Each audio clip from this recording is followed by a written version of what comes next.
Sore itu, aku sedang terburu-buru. Gang sempit di antara rumah-rumah tua itu membuat langkahku tak terkontrol.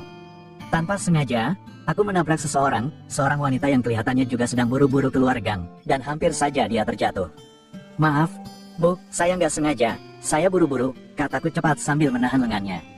Ia tertawa kecil, lembut sekali suaranya. "Iya, nggak apa-apa, Mas, namanya juga orang kesusu." Aku jadi salah tingkah, bukan hanya karena rasa bersalah, tapi karena sesaat tadi aku merasa seperti menyentuh sesuatu yang empuk dan hangat, tapi aku alihkan pikiran. Setelah meminta maaf lagi, aku lanjut berjalan. Di IG, aku lihat ada info kos murah di sekitar situ. Aku butuh tempat tinggal baru, kos lama mau direnovasi, dan semua penghuni diminta pindah sementara. Begitu sampai di alamat tujuan, pintu gerbang tertutup rapat. Aku pencet bel beberapa kali, tapi tak ada jawaban. Dari rumah sebelah, seorang wanita muncul. Rambutnya dicepol sederhana, wajahnya agak lelah tapi tetap cantik. "Nyari Bu Marni?" "Ya," tanyanya, sambil melangkah mendekat. "Iya, Bu, iya, saya mau lihat kosnya," balasku. "Bu Marni lagi ke rumah sakit, jenguk Pak Burhan. Mungkin agak lama. Kalau Mas mau nunggu, sini aja duduk di teras saya. Kebetulan saya baru pulang kerja." Aku mengangguk, agak ragu, tapi akhirnya mengucap terima kasih. Teras rumahnya nyaman.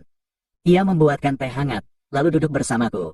Ada wangi tubuhnya yang samar, bercampur aroma bunga dari pekarangan. "Makasih ya, Bu, maaf merepotkan," kataku. Ia tersenyum, ada kerutan halus di sudut matanya. "Jangan panggil Bu dong, aku Desi, panggil aja Mbak Desi." Namanya terasa hangat di lidah. Mbak Desi, usianya mungkin 10 tahun di atasku, tapi cara bicaranya ringan, hangat, dan menenangkan. Sambil menyeruput teh hangat, aku masih ngobrol santai dengan Mbak Desi di teras. Suaranya renyah, dan caranya menatap saat bicara bikin nyaman. Jujur aja, baru kali ini aku merasa dihargai sebagai lawan bicara, bukan sekadar anak kos yang numpang tinggal. Tiba-tiba, suara dari pagar terdengar dari arah samping. Seorang wanita parubaya masuk sambil menggenggam kantong plastik berisi buah. Langkahnya anggun, meskipun wajahnya tampak lelah, tapi ekspresi itu berubah saat matanya bertemu denganku. Aku terdiam, dia juga tampak kaget. Dia, wanita yang ketabrak di gang tadi. "Oh, ternyata Masnya yang nyari kos ya," katanya sambil sedikit tersenyum. "Kita ketemu lagi, cepat banget ya." Aku nyengir salah tingkah. "Iya, Bu, maaf banget soal tadi, saya benar-benar nggak sengaja." Mbak Desi tertawa pelan. "Loh, kalian udah saling kenal rupanya." "Kenal mendadak, Des, Masnya ini yang nyeruduk aku di gang sempit tadi. Untung aja buah yang aku bawa nggak mental semua." Kami semua tertawa, tapi di balik tawanya, aku mulai memperhatikan Bu Marni dengan lebih saksama. Kulitnya bersih, matanya teduh, dan cara bicaranya tenang sekali. Meski mungkin usianya hampir 2 kali lipat dariku, aura keibuan yang hangat dari dirinya bikin jantungku bergetar aneh. "Mas, siapa tadi namanya?" tanya Bu Marni sambil membuka pintu pagar kecil menuju rumah kos. "Bayu, Bu," jawabku. "Mas Bayu, mari, kita lihat kamarnya. Kebetulan kamar kosong di lantai atas. Tapi jangan takut naik tangga ya." Aku tertawa kecil. "Enggak, Bu, saya malah suka yang tinggi-tinggi." Entah kenapa, kalimat itu terdengar ganda di telingaku sendiri. Dan Bu Marni sempat melirik dengan ekspresi sulit kutebak. Matanya sebentar saja memandang ke arahku lalu membuka pintu rumah kosnya. "Ya sudah, saya tinggal ya. Kalian berdua kelihatan cocok ngobrol," kata Mbak Desi sambil mengedip nakal padaku. Dan saat aku mengikuti Bu Marni masuk ke dalam rumah kosnya yang bersih dan rapi itu, perasaanku mulai campur aduk. Aku datang mencari tempat tinggal, tapi sejak sore itu, sepertinya aku mulai menemukan lebih dari sekadar tempat bernaung. Mata Bu Marni sempat menoleh ke arahku saat kami menaiki tangga, dan entah kenapa, senyumnya terasa lain, seperti ada sesuatu yang akan dimulai di antara kami yang beda usia, tapi mungkin punya ruang yang sama dalam kesepian. Di dalam rumah kos yang bersih dan rapi itu, Bu Marni menuntunku naik ke lantai 2. Setiap sudut rumah ini terasa hangat, penuh sentuhan pribadi, seperti ada cinta yang tinggal di setiap detilnya. "Ini kamarnya, Mas Bayu, nggak terlalu besar, tapi cukuplah buat sendiri," katanya sambil membuka pintu. Angin sore masuk dari jendela besar, menggerakkan tirai tipis berwarna krem. "Bagus, Bu, nyaman banget malah." Aku menatap sekeliling, kagum dengan suasananya, bahkan bau kamarnya pun wangi, seperti aroma sabun mandi yang mahal. Bu Marni tersenyum tipis, lalu duduk di ujung ranjang, merapikan spray dengan tangannya sendiri. Aku berdiri di pintu, masih canggung. "Maaf ya, Mas, Ibu sempat mikir pengen cari anak kos cewek, biar cocok sama suasana rumah ini. Apalagi kamar ini dulunya kamar anak Ibu, Siska." Aku mengangguk pelan, mendengarkan, tapi yang datang duluan malah kamu. "Ya sudahlah, mungkin memang semesta yang ngatur," katanya sambil terkekeh ringan. Aku ikut tertawa, walau jantungku sedikit berdebar. Ada sesuatu dari cara Bu Marni bicara, halus, tenang, dan sedikit menenangkan luka. Iya Bu, mungkin memang takdir saya harus ketemu Ibu dulu, jawabku tanpa sadar. Bu Marni memalingkan wajah sebentar, entah menahan tawa atau menyembunyikan rona yang tiba-tiba muncul di pipinya. Ngomong-ngomong, Ibu mulai buka kos ini lagi bukan cuma karena Siska kuliah di luar kota, tapi juga buat bantu biaya rawat Pak Burhan. Aku langsung terdiam. Agak kikuk, suami Ibu? Iya, sudah hampir 2 tahun koma di rumah sakit, kecelakaan parah waktu dinas luar kota. Sejak itu, hidup Ibu berubah total. Suasana seketika berubah sunyi. Aku menunduk sebentar, nggak enak hati. Maaf, Bu, saya nggak tahu. Nggak apa-apa, lagi pula kamu kan baru kenal Ibu, katanya lembut. Kadang Ibu cuma butuh suasana rumah ini nggak sepi-sepi amat. Makanya, iya, buka kos-kosan lagi. Aku menatapnya, di balik senyum dan tutur lembutnya, ada kesepian yang nyata. Matanya kadang kosong, kadang tajam, seolah mencari pijakan untuk tetap kuat. Ibu luar biasa kuat, kataku pelan. Ia menatapku, lama, lalu tersenyum, tapi senyumnya kali ini berbeda. Lebih lembut, lebih pribadi. Ada getaran tipis yang mengalir di antara kami. Sini, katanya, sambil berdiri dan mendekat. Ia menyentuh lenganku pelan, menunjuk ke arah lemari. Kalau kamu jadi tinggal, isi lemari ini bisa kamu pakai. Siska udah nggak di sini lagi. Sentuhan itu sebentar saja, tapi kulitku seakan menyimpan bekasnya. Ada sesuatu yang pelan-pelan tumbuh. Bukan nafsu, bukan kasihan, tapi rasa yang lebih rumit dari itu. Seperti simpati yang berbalut kekaguman, lalu berubah menjadi ketertarikan. Dan saat ia pamit turun ke dapur buat bikin minum lagi, aku masih berdiri sendiri di kamar itu, kamar putrinya. Tapi yang menari di pikiranku adalah ibunya. Langit sore mulai berubah warna ketika suara sandal berbunyi di depan pagar. Seorang wanita muncul, mengenakan daster hijau toska yang sederhana tapi justru memancarkan aura segar. Rambutnya diikat santai, kulitnya terlihat bersih dan wangi sabun masih terasa di udara saat ia mendekat ke teras. Mbak Desi, sapa Bu Marni dari dapur. Bu Marni, alhamdulillah akhirnya ada juga yang ngisi kos-kosan Ibu, ucap Mbak Desi ceria sambil melambaikan tangan padaku. Matanya menatapku, lalu tersenyum tipis. Senyum itu, hangat tapi ada semacam rasa penasaran di baliknya. Wah, jadi ada teman ngobrol nih. Selama ini palingan cuma saya sama Bu Marni doang yang sering ketemuan, apalagi sore-sore gini.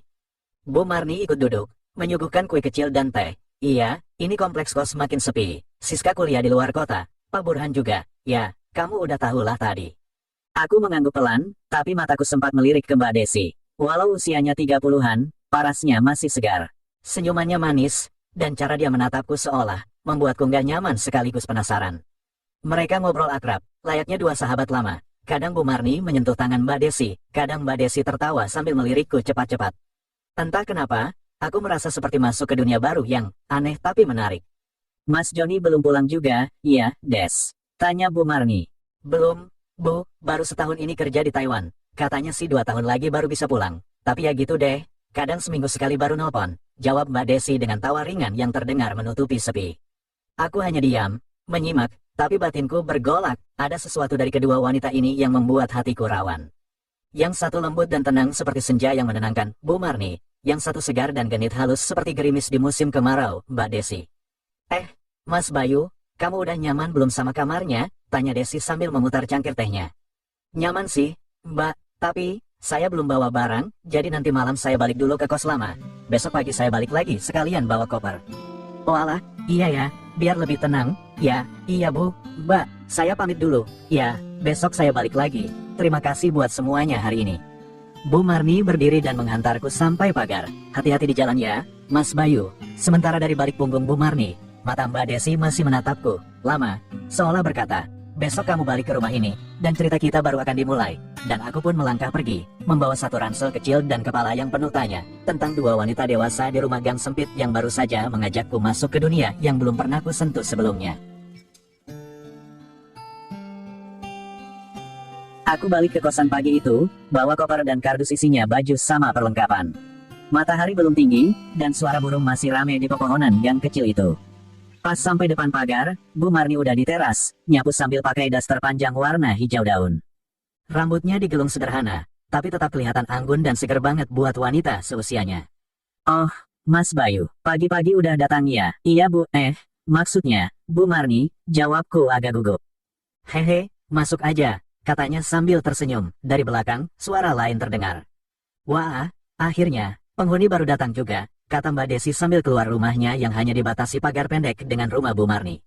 Dia udah ganti baju rapi, celana kulot dan blus lengan pendek. Wangi sabun mandinya keikut semilir angin pagi. Senyum manisnya langsung bikin aku nunduk refleks. Mas Bayu ini ternyata rajin juga ya. Jam segini udah balik bawa koper. Boleh dong bantuin aku angkat galon juga nanti. Godanya sambil ngedip sebelah. Aku cuma bisa nyengir. Pasrah jadi bahan keisengan dua wanita manis beda generasi itu. Kamar kosku ternyata lumayan nyaman. Ukurannya pas, dan lokasinya ada di ujung rumah. Cukup tenang. Bu Marni bantuin bersihin jendela, sementara aku bongkar isi koper. Dia sesekali ngelirik ke arahku, lalu bilang pelan. Kalau ada yang kurang, bilang aja ya, Mas. Biar ibu bantuin. Aku mengangguk, tapi dalam hati deg-degan. Cara dia bicara lembut banget, matanya hangat, kayak ada sesuatu yang ganjel di balik senyumnya. Setelah makan siang, aku bantu Bu Marni angkat jemuran di belakang rumah. Angin sore mulai sejuk, dan cahaya matahari jatuh miring ke halaman belakang yang rapi. Bu Marni menggulung sarung bantal terakhir, lalu menoleh ke arahku. Mas Bayu ini lahir bulan apa sih? Tanyanya sambil melipat kain. Juni, Bu, tanggal 15. Dia langsung berhenti sejenak, lalu senyum kecil menghiasi wajahnya. Loh, ibu juga Gemini. Loh, tanggal 14 Juni, katanya pelan. Aku ikut tertawa kecil. Wah, jangan-jangan kita emang ditakdirkan cocok, Bu. Dia menatapku dengan tatapan susah ditebak, lalu tertawa ringan. Hahaha, Gemini sama Gemini itu kadang bisa jadi sahabat, bisa juga saling bahaya. Aku pura-pura mengangkat alis. Bahaya gimana, Bu? Ya, sama-sama suka nyimpan rahasia, sama-sama pintar nutupin perasaan, tapi kalau udah klik, bisa saling ngerti tanpa perlu ngomong. Perkataan itu pelan, tapi masuk sampai dada. Suara Bu Marni lembut, matanya hangat.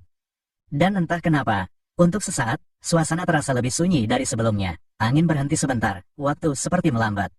Aku jadi salah tingkah, tapi pura-pura tetap santai. Kalau gitu, saya harus hati-hati sama ibu nih. Siapa tahu saya kebaca, ucapku sambil tersenyum. Bu Marni membalas senyumku, tapi senyumnya lain, ada semacam rasa yang tak terucap, seperti seseorang yang terlalu lama menyimpan rindu, tapi tak pernah bisa menumpahkannya.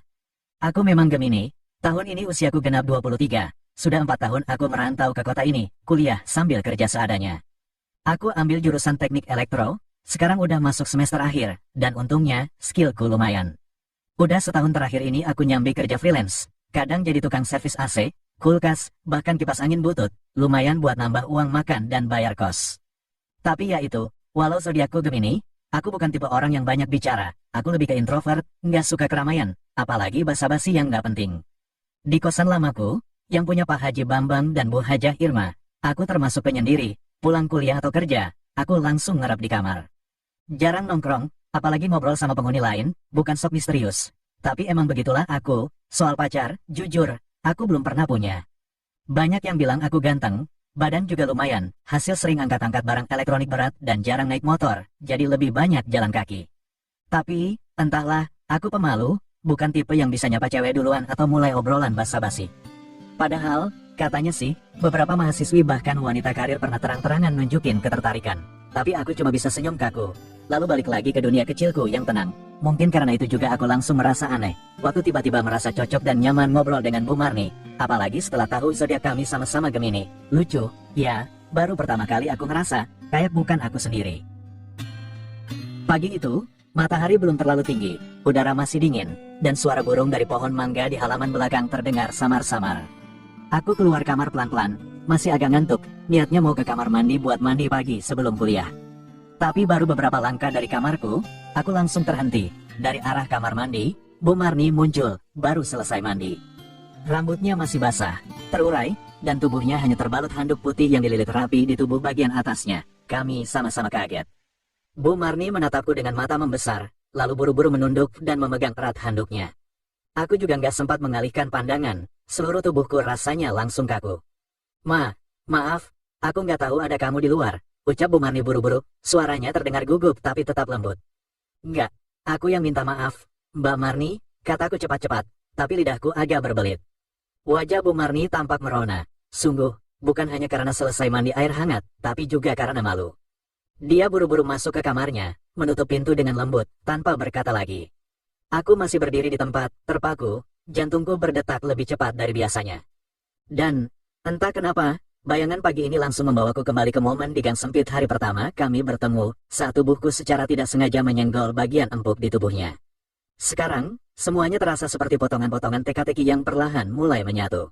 Aku menggelengkan kepala, mencoba mengusir pikiran itu, dan buru-buru masuk kamar mandi. Setelah mandi dan berganti pakaian, aku bersiap ke kampus. Kemeja putih, celana jeans bersih, rambut disisir rapi. Baru saja aku keluar dari kamar, terdengar suara dari arah luar pagar. "Bayu," suara itu lembut, sedikit manja. Aku menoleh, Mbak Desi sudah berdiri di depan pagar rumahnya, mengenakan blus hijau muda dan celana jeans ketat. Rambutnya dikuncir, wajahnya segar sekali pagi itu. "Ke kampus?" "Ya," tanyanya sambil tersenyum. "Iya, Mbak." "Boncengin aku dulu ke kantor." "Ya, sekalian kamu bawa Scoopy Mas Joni. Motor itu udah lama nganggur," katanya sambil menyodorkan kunci motor yang digantungin gantungan Doraemon kecil. Beneran Mbak?" Tanyaku agak kaget. "Beneran dong, dari dulu aku nggak bisa naik motor. Sekarang ada kamu, lumayan aku nggak repot naik angkot. Lagian kamu juga bisa pakai motornya buat kuliah atau kerja. Gantian bantu-bantu tetangga yang baik, ya," katanya sambil menyenggol lenganku pelan. Aku hanya bisa mengangguk, sedikit bingung, tapi juga senang. Pagi yang aneh, tapi anehnya menyenangkan. Scoopy merah milik Mas Joni itu terlihat bersih, masih terawat. Mbak Desi duduk di belakangku. Wangi parfumnya menyeruak ke hidungku saat dia berkata, "Pelan-pelan ya, Mas Bayu. Aku belum sarapan. Jangan sampai masuk angin." Dan aku pun mulai menyalakan mesin, membonceng Mbak Desi ke kantornya dengan hati yang masih campur aduk antara terbayang Bu Marni dalam handuk dan wangi Mbak Desi yang terus menempel di belakangku. Siang itu, setelah pulang kuliah, langit mendung, tapi udaranya hangat. Aku masuk ke halaman rumah kos, parkir Scoopy merah di samping teras. Begitu membuka pagar, aku langsung melihat sosok Bu Marni duduk di kursi rotan, memegang cangkir teh hangat. Rambutnya diikat ke atas, mengenakan daster hijau pastel yang jatuh pas di tubuhnya yang gemoy. Wajahnya tenang, tapi matanya langsung berbinar begitu melihatku datang. "Bayu, udah pulang ya?" sapanya. "Iya, Bu." Maksudnya, Mbak Marni," kataku sambil senyum, masih terbiasa memanggilnya Bu. Dia tertawa kecil. "Hehe, dari kemarin juga aku udah bilang, jangan panggil Bu dong, bikin aku terasa tua. Bilang aja Mbak Marni, apalagi kita kan sama-sama Gemini," katanya sambil tersenyum simpul. Aku ikut duduk di kursi teras satunya, dan tak lama Bu Marni menyodorkan segelas es teh manis dari nampan kecil di depannya. "Capek ya? Minum dulu." Aku menerimanya, mengucap terima kasih, lalu kami diam sebentar, hanya ditemani suara angin dan daun-daun yang bergesekan. "Bayu," katanya pelan, "kamu udah punya pacar belum?" Aku menoleh, tatapan Bu Marni lembut, tapi serius. Aku menggeleng pelan, sambil tersenyum malu. "Belum, aku, pemalu, Mbak, dari dulu malah belum pernah pacaran." Bu Marni menaikkan alisnya, seolah tak percaya. "Masa sih, kamu tuh ganteng loh, badan juga oke. Mahasiswi di kampus kamu pasti banyak yang suka." Aku nyengir, "Hehe, mungkin iya, tapi aku nggak pernah berani mulai duluan, jadi ya gini-gini aja."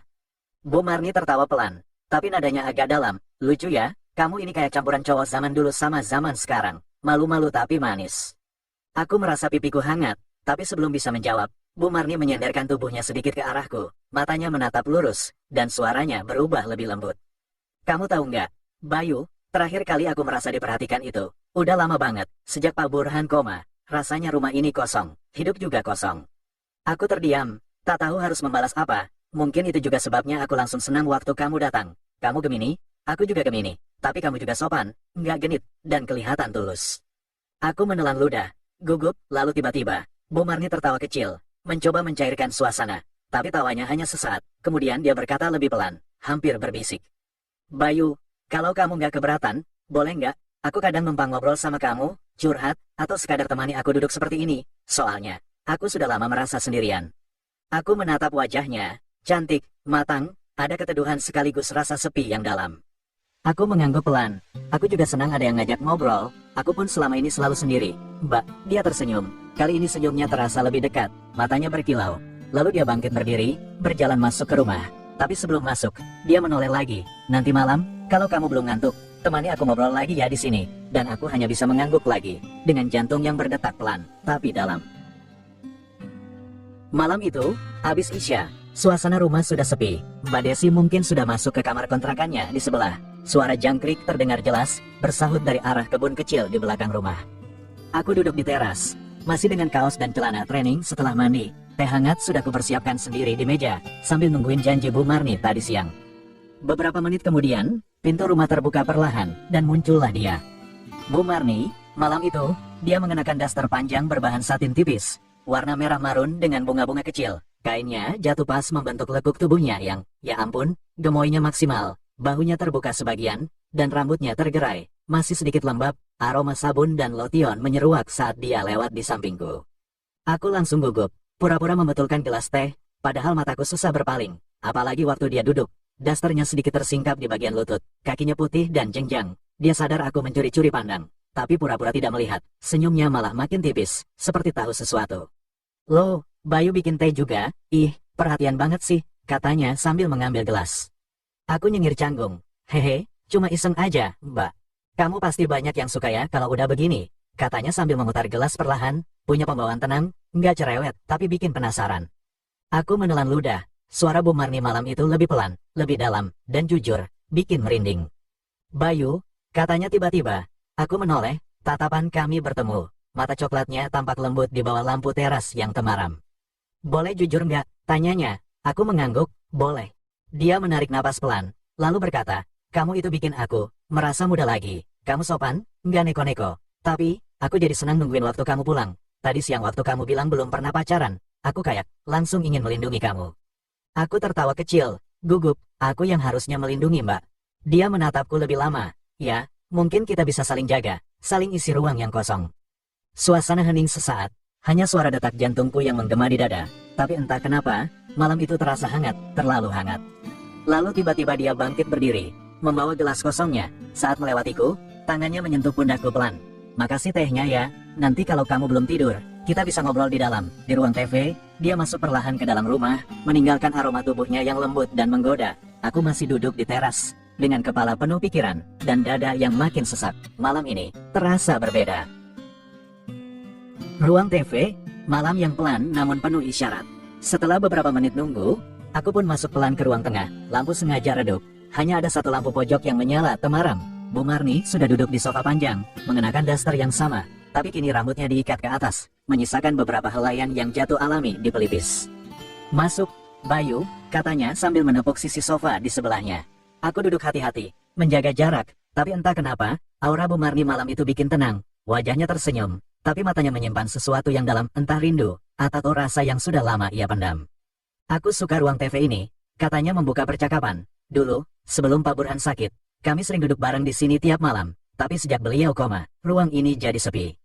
Aku menatapnya pelan. "Sekarang, ruang ini nggak sepi lagi, Bu." Dia menoleh, tersenyum, lalu berkata lirih, "Makasih, Bayu." Lalu dia mulai bicara tentang Siska, anak sematawayangnya yang kini kuliah di luar kota, tentang malam-malam sunyi yang hanya ditemani bunyi jam dinding dan dengung nyamuk. "Kadang aku cuma butuh orang buat diajak ngobrol kayak gini, nggak semua kesepian harus diisi dengan pelukan. Kadang, cukup kehadiran yang tulus." Aku mengangguk, aku juga senang bisa ngobrol kayak gini, rasanya beda, damai. Dia melirikku, senyumnya makin lembut. "Kita sama-sama Gemini, ya, tapi kamu versi yang lebih kalem, lebih tulus, dan jujur, aku suka orang yang kayak gitu." Jantungku berdebar, aku tak tahu harus menjawab apa, jadi hanya tersenyum dan memalingkan wajah. Lalu tiba-tiba, tanpa banyak kata, Bu Marni bergerak pelan mendekatiku, tangannya menyentuh tanganku yang ada di pangkuan, lembut, hangat. "Aku boleh kasih kamu sesuatu, enggak?" bisiknya. Aku menoleh, belum sempat menjawab. Dia perlahan mendekat, dan di tengah keheningan ruang TV itu, kecupan hangat mendarat pelan di pipiku. Lembut, tapi bikin tubuhku kaku seketika. "Selamat malam, Bayu," katanya sambil mundur perlahan, senyumnya tetap tenang, matanya teduh. "Istirahat ya, besok kamu pasti sibuk." Aku masih terpaku saat dia berdiri, lalu meninggalkanku sendirian di sofa. Beberapa menit kemudian, saat aku sudah di kamar dan baru saja rebahan, notifikasi WhatsApp muncul. "Mbak Desi, Mas Bayu, jangan lupa besok anterin aku lebih pagi ya. Jam 6.30 udah harus jalan, makasih." Sebelumnya, aku membaca pesan itu sambil mengusap pipiku yang barusan dikecup Bu Marni.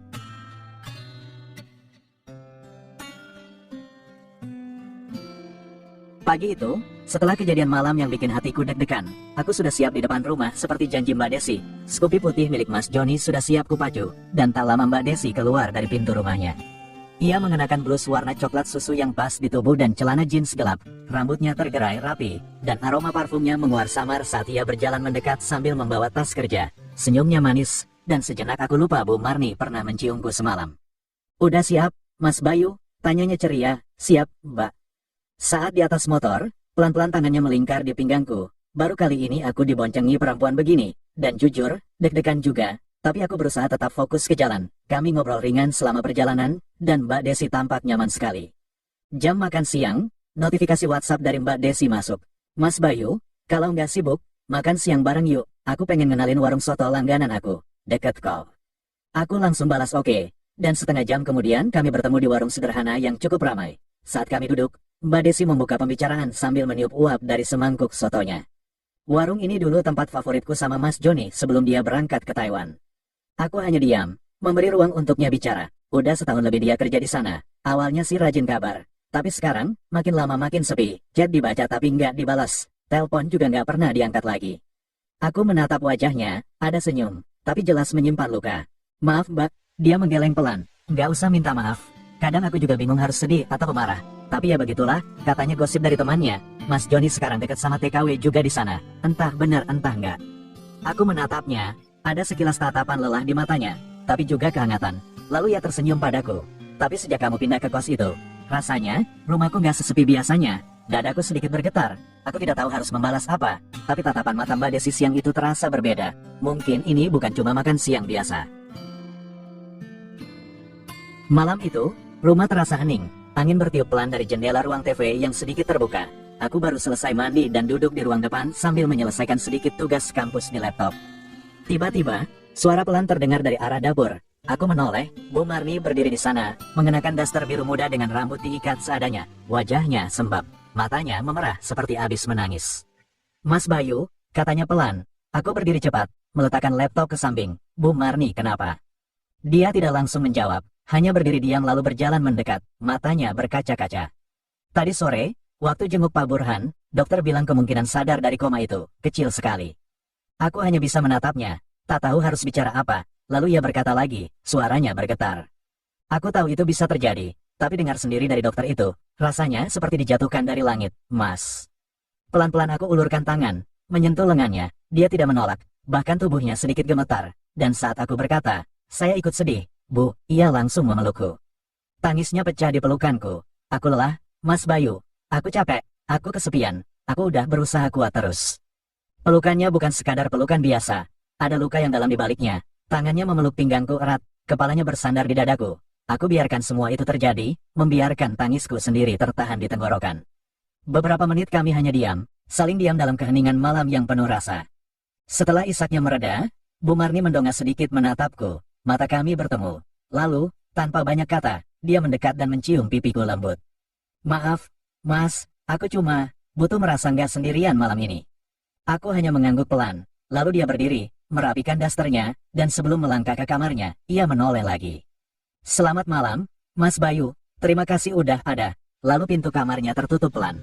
Malam itu aku tak bisa tidur, hati dan pikiranku campur aduk. Di siang hari aku melihat sisi rapuh Mbak Desi yang ditinggal kabar suami. Di malam hari, aku menjadi sandaran Bu Marni yang perlahan kehilangan harapan hidup dari suaminya yang terbaring koma.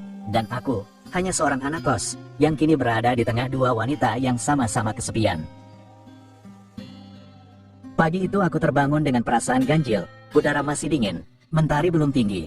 Saat mataku terbuka sepenuhnya, aku tertegun, Bu Marni terlelap di sampingku, masih mengenakan daster yang semalam ia kenakan. Wajahnya tenang, terlalu tenang. Dek, pikiranku langsung berputar cepat, mencoba mengingat apa yang terjadi semalam, pelukan, tangis, ciuman di pipi. Tapi, setelah itu, aku menelan ludah, apa kami, tapi tak ada jawaban dari pikiranku sendiri. Hanya kenyataan pagi ini yang membuat jantungku berdetak lebih cepat dari biasanya. Tanganku perlahan menyingkir dari posisiku baring, berusaha bangun tanpa membangunkannya, tapi sebelum sempat berdiri. HP-ku berdering, nama Mbak Desi muncul di layar. Dengan panik ku geser jawab, suara Mbak Desi ceria, Mas Bayu, kamu belum bangun, aku udah siap loh, jangan lupa anterin aku. Iya, hari ini harus berangkat lebih pagi. Iya, Mbak, iya, aku siap-siap sekarang. Aku menutup telepon, buru-buru masuk kamar mandi. Air dingin menyentakku kembali ke realita. Bu Marni masih di kamarku. Mbak Desi sedang menungguku. Dan aku berada di tengah dua kehidupan yang bisa berubah sejak semalam. Setelah mandi cepat dan beres-beres seadanya, aku kembali ke kamar. Bu Marni masih terlelap. Ku tarik napas dalam, rasanya belum siap meninggalkan kamar ini. Apalagi dengan segumpal tanya yang terus bergelayut di kepala. Tapi pagi sudah menuntut. Aku menatap wajahnya sekali lagi. Tenang, lelah, cantik. Aku menunduk sebentar, lalu pelan-pelan menutup pintu kamar dari luar. Di luar, Mbak Desi sudah menunggu di pagar depan. Pakai blus polos warna peach dan celana panjang hitam, rambut dikuncir rapi, natural tapi tetap menawan. senyumnya menyambutku. Mas Bayu, tumben cepat, kupikir bakal kelamaan, katanya sambil cekikikan kecil. Aku nyengir, tadi sempat bangun agak pagi. Bagus dong, kita jadi sempat sarapan bareng dulu, aku tahu warung soto enak dekat kantor. Aku hanya mengangguk sambil menyalakan motor Scoopy-nya, tapi pikiranku masih berputar. Masih tertinggal di balik pintu kamar Bu Marni. Hari baru dimulai, tapi semalam seolah belum benar-benar usai. Sore itu langit mendung, dan kabar dari Bu Marni datang lewat WhatsApp. Mas Bayu, maaf nggak bisa pulang malam ini, Pak Burhan drop, aku harus temani di RS, doain ya. Aku sempat mengetik, semoga Pak Burhan segera membaik, lalu terpaku sebentar. Rumah kosan malam ini sepi banget. Baru ku taruh ponsel, suara ketukan terdengar dari pintu pagar. Mbak Desi, berpakaian santai dengan sweater panjang dan celana pendek di balik dasternya yang sedikit melayang karena angin. Mas Bayu, kamu sendirian kan? Kalau nggak keberatan, temenin aku aja di rumah, ya? Aku lagi nggak pengen sendiri malam ini, nada suaranya tenang, tapi ada raut cemas di wajahnya. Aku hanya mengangguk, dan kami masuk ke rumah sebelah. Di ruang tengah rumahnya yang temaram, hanya lampu sudut menyala. Mbak Desi duduk menyilangkan kaki di sofa, lalu menawarkanku teh hangat. Obrolan kami ringan di awal, tentang kerjaanku, kuliahku, hal-hal remeh. Tapi semakin malam, arah pembicaraan mulai melayang ke hal-hal yang lebih personal. Dulu aku pikir hidup rumah tangga itu cukup saling setia, katanya sambil menatap kosong ke cangkir tehnya. Ternyata kalau satu orang udah nggak peduli, yang satunya bisa hancur pelan-pelan. Aku mendengar saja. Aku tahu ini bukan minta dikasihani, ini adalah luka yang butuh didekap. Mas Bayu, suaranya mengejutkanku. Aku menoleh, matanya tepat menatapku. Kalau kamu ada di posisi aku, ditinggal, dilupakan, dan malam-malam begini cuma bisa meringkuk sendirian, kamu kuat? Atau kamu, juga bakal nyari seseorang buat dipeluk? Aku tercekat, tak mampu menjawab. Tiba-tiba Mbak Desi berdiri pelan, berjalan ke arahku, lalu duduk di sebelah. Sangat dekat, wangi tubuhnya membuat pikiranku berkabut. Aku cuma pengen malam ini, ada yang dengerin aku, bisiknya. Kepalanya bersandar di pundakku, lama, sunyi, hanya suara detak jam dinding yang terdengar. Selamat malam, Mas Bayu. Lalu, tanpa kuduga, bibirnya menyentuh pipiku sekilas. Lembut, singkat, tapi cukup untuk membuat dadaku sesak. Malam itu seperti jeda dari logika. Tapi sebelum semua menjadi terlalu jauh, aku berdiri, menunduk pelan. Aku balik ke kamar ya, Mbak Desi. Dia hanya tersenyum kecil, masih duduk di sofa. Makasih ya, udah temani aku jadi nggak merasa kosong. Hari kedua Bu Marni di rumah sakit, aku baru pulang kuliah sore itu. Lelah tapi berusaha menjaga semangat, sepi sekali rumah kos. Tak ada aroma masakan Bu Marni, tak ada suaranya dari dapur. Tiba-tiba notifikasi WhatsApp masuk, Mbak Desi, Mas Bayu, mampir sebentar ya, aku masak buat kamu. Setelah maghrib aku datang, rumah Mbak Desi temaram, hangat. Meja makan sudah tertata rapi, ada soto hangat, sambal, kerupuk, dan senyuman manis Mbak Desi. Aku pengen ada yang nemenin makan malam ini, katanya pelan. Kami makan bersama, obrolan ringan, banyak tawa, tapi tiap tawa itu seperti lem yang menempelkan kami semakin dekat. Setelah makan, aku membantu mencuci piring. Mbak Desi berdiri di sebelahku, lalu mendadak tertawa kecil saat kami berebut lap kering. Kayak pasangan baru ya, katanya tanpa beban, lalu tertawa. Aku kaget, tapi juga terdiam. Kalimat itu seperti petir kecil di hati. Di ruang tengah, kami duduk di karpet, menonton film lawas. Tanpa sadar, tubuhnya makin bersandar ke arahku. Matanya lelah, tapi masih indah. Tangannya memeluk bantal kecil, tapi punggungnya sudah menyentuh lenganku. Mas Bayu, aku boleh egois malam ini? Tanyanya pelan, seperti angin. Aku tak paham maksudnya, tapi juga tak menolak saat kepalanya perlahan merebah di pangkuanku. Aku menahan napas, jantungku berdetak terlalu cepat. Tanganku gemetar, tapi ku biarkan mengusap pelan rambutnya. Mas Bayu, kamu orang baik ya, entah kenapa, aku ngerasa nyaman banget deket kamu. Dia menatap ke atas, ke arah wajahku, lalu pelan-pelan mengangkat tubuhnya. Kami saling menatap, begitu dekat, terlalu dekat, dan tanpa aku sempat berpikir.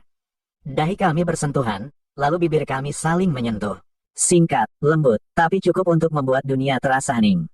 Hanya ada aku, dan dia. Aku terbangun di kamarku sendiri, masih mengenakan baju yang sama. Pikiranku kacau, jantungku belum tenang. Apa yang sudah terjadi semalam?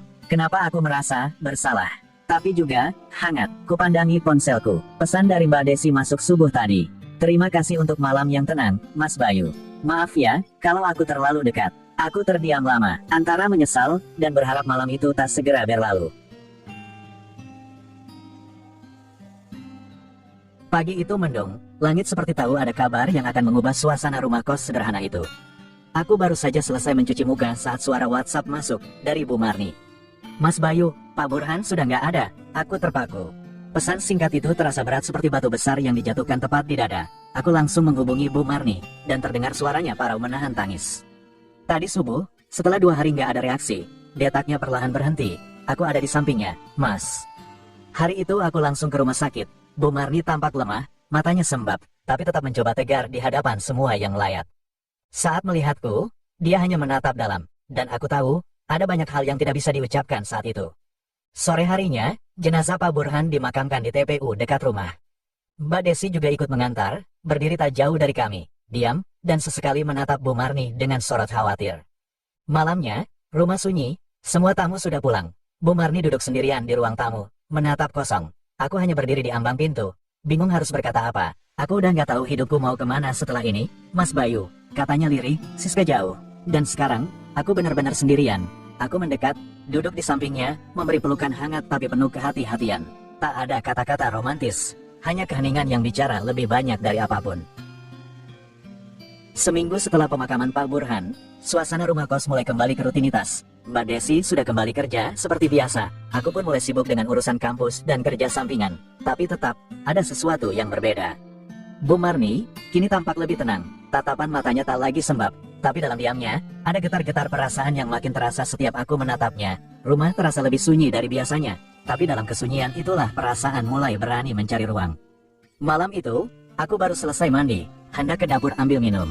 Ruang tengah hanya diterangi lampu temaram. Bu Marni duduk di sofa, mengenakan daster lembut warna biru muda. Rambutnya digerai, wajahnya bersih, tanpa makeup, tapi justru di sanalah pesonanya terasa paling tulus. Mas Bayu, suaranya pelan tapi mantap. Aku berhenti di ambang pintu dapur. Boleh duduk sebentar? Aku ingin bicara. Aku menurut, duduk di sisi kirinya. Jarak kami hanya sebatas bantal sofa. Tapi malam itu, jarak itu terasa seperti jembatan menuju sesuatu yang tak bisa lagi disangkal. Aku tahu, mungkin aku egois. Tapi seminggu ini, aku mulai sadar, kehilangan bukan cuma tentang Pak Burhan. Aku juga kehilangan arah, kecuali kalau kamu ada. Dia menoleh, menatap mataku. Mas Bayu, aku nggak tahu ini pantas atau enggak, tapi aku mencintaimu. Detik itu, udara terasa padat, hatiku berdegup kencang, tapi bukan karena terkejut. Karena aku juga menyimpan perasaan itu, entah sejak kapan, mungkin sejak tawa pertama kami saat bahas zodiak Gemini, atau saat kecupan malam sebelum Pak Burhan kritis, atau bahkan sebelum itu, saat aku menyentuhnya tanpa sengaja di gang. Aku menggenggam jemarinya, hangat, bergetar. Bu Marni, aku juga nggak bisa bohong. Ada rasa yang tumbuh, dan malam ini, aku nggak bisa lagi pura-pura nggak merasakannya. Dia tersenyum, senyum seorang wanita yang baru berani mengaku setelah menahan begitu lama. Malam itu kami tak berkata banyak lagi, hanya duduk berdekatan. Sesekali tanganku mengusap punggung tangannya, dan sebelum tidur, dia mendekat, mengecup keningku dengan penuh kasih. Selamat malam, Mas Bayu. Terima kasih sudah hadir di hidupku. Malam itu, langit mendung. Suara gerimis menari pelan di luar jendela. Di dalam ruang tamu yang hangat, hanya ada kami berdua. Bu Marni mendekat lagi, seperti malam-malam sebelumnya. Tangannya menyentuh jemariku, dan matanya menatap penuh makna. Aku tahu kemana arah malam itu akan berujung. Lembut, tubuhnya bersandar ke bahuku. Mas Bayu, bisiknya pelan, malam ini kita sendiri lagi ya. Nggak ada siapa-siapa, kamu tahu kan? Aku rindu. Aku menatap matanya, hangat, jujur, penuh perasaan. Tapi malam itu, ada yang berbeda dari dalam diriku. Bukan karena aku tak mencintainya, justru karena aku mencintainya terlalu dalam. Aku menggenggam tangannya, lalu menahan tubuhnya yang sudah hampir merapat sepenuhnya ke dadaku. Bu, Mbak Marni, jangan dulu, ia mengernyit, wajahnya sedikit bingung. Kenapa, kamu nggak suka lagi sama aku? Atau, kamu sudah punya yang lain? Si Desi, iya. Aku menggeleng sambil tersenyum. Bukan itu, justru karena aku masih suka, masih sayang. Aku cuma nggak mau kita terus begini, setiap malam cenat-cenut, terus pura-pura biasa di siang harinya. Ia menunduk, sejenak terdiam. Aku melanjutkan, suara sedikit bergetar tapi mantap. Aku ingin, kamu saja di milikku. Resmi, bukan cuma karena kita kesepian, tapi karena kita saling mencintai. Mbak Marni, aku ingin menikahimu, supaya kalau cenat-cenut, lebih asli dan halal. Aku tertawa kecil, mencoba mencairkan suasana, tapi saat menoleh padanya, Bu Marni sudah menangis pelan. Air matanya jatuh satu-satu, tapi senyumnya merekah. Mas Bayu, kamu serius? Aku nggak pernah dibikin merasa segini dicintai sejak lama. Aku angguk, aku serius. Aku ingin hidup bersamamu, selamanya. Malam itu, Kami tak melanjutkan godaan yang hampir terjadi. Kami hanya duduk berdampingan, berselimut-selimut tipis, menatap hujan di balik kaca jendela. Dan untuk pertama kalinya, kami merasa benar-benar tenang. Karena cinta tak lagi disembunyikan, dan harapan mulai punya arah.